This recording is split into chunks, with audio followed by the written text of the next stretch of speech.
c'est vrai que la vie a repris, mais les agences de voyage sont un peu touchées. Surtout qu'aujourd'hui, pour voyager, il y a un certain nombre de conditions. On va demander si vous êtes vacciné, on va demander si vous avez un test Covid-19 négatif, tout ça. Est-ce que les agents de voyage n'ont pas un plomb dans l'aile? On traverse des moments très très difficiles.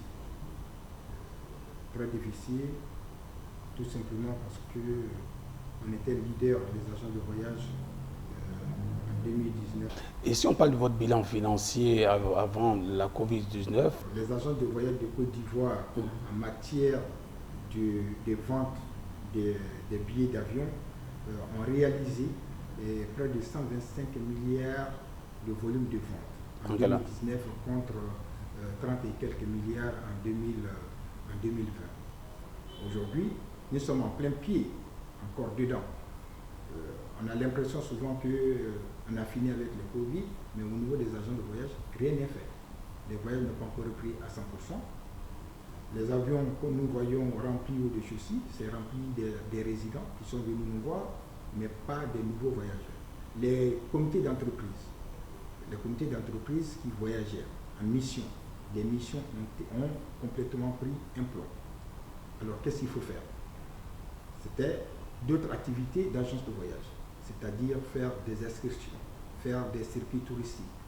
Là encore, quel est l'état du de nos sites touristiques en Côte d'Ivoire?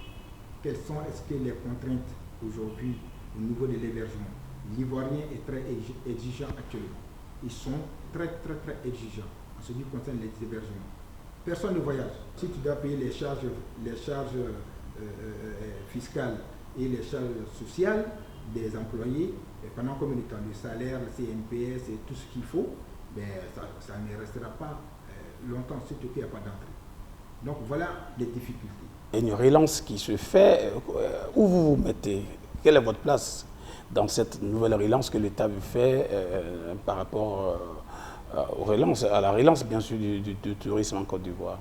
Si vous suivez un peu de l'actualité, tous les jours que Dieu fait, il y a toujours une décision qui vient contraindre ce qu'on appelle au déplacement, aux voyageurs. Ça devient très compliqué.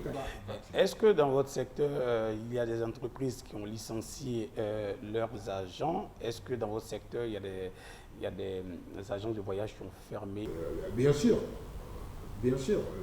Moi, par exemple, mon agence de voyage, on travaille que 2 jours avec une seule personne qui vient assurer l'intérim les lundis, les vendredis. Donc, il y a une certaine rotation. Et qu'à 60% des agents de voyage aujourd'hui, il y a d'autres qui ont fermé. Mais vous faites face à la concurrence déloyale dans votre secteur.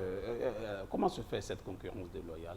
L'activité d'agence de voyage, ce n'est pas seulement la billetterie. Ce n'est pas seulement voyager à l'extérieur, mais on a d'autres activités, par exemple à faire découvrir les potentialités touristiques de la Côte d'Ivoire. Malheureusement, il y a une concurrence déloyale qui ne dit pas le contraire. Là aussi, les comités d'entreprise, les associations font le même boulot, la même activité que les agents de voyage. Alors, en même temps, on parle d'emploi, on parle de chômage. Mais tant qu'il y a cette concurrence déloyale dans le secteur, ça sera difficile de maintenir les emplois. Quand on voit les ONG faire la même activité qu'une agence de voyage. Est-ce que ce n'est pas parce que vous êtes cher que les gens se tournent vers les associations et les ONG? Cher, non, je ne parle pas. Un professionnel est toujours cher qu'un amateur. Moi, j'ai vu aujourd'hui sur le terrain, comme tous les Ivoiriens d'ailleurs, aller à Bassam, aller à Gagnoua, aller à Yamoussoukro, ils prennent un car ou bien ils prennent leur voiture, ils vont à Yamoussoukro. Oui, c'est du tourisme. Mais du tourisme muet. Tu n'apprends rien. Tu ne sais rien. Tu prends ta voiture ici, pourtant il y a des potentialités touristiques en cours de chemin. Et on doit s'arrêter pour vous dire ce qui est là. Vous faites l'historique de tout ça qui est instructif. Mais quand on prend ici, on va à Yamoussoukro dans un maquis, on échange. Mais c'est du tourisme muet. C'est pas, tu ne te cultives pas. C'est le cri de cœur des agences de voyage, d'un président malheureusement qui a le cœur meurtri et qui passe son temps à demander à ses collègues, à ses membres de tenir bon, qu'il y aura un changement.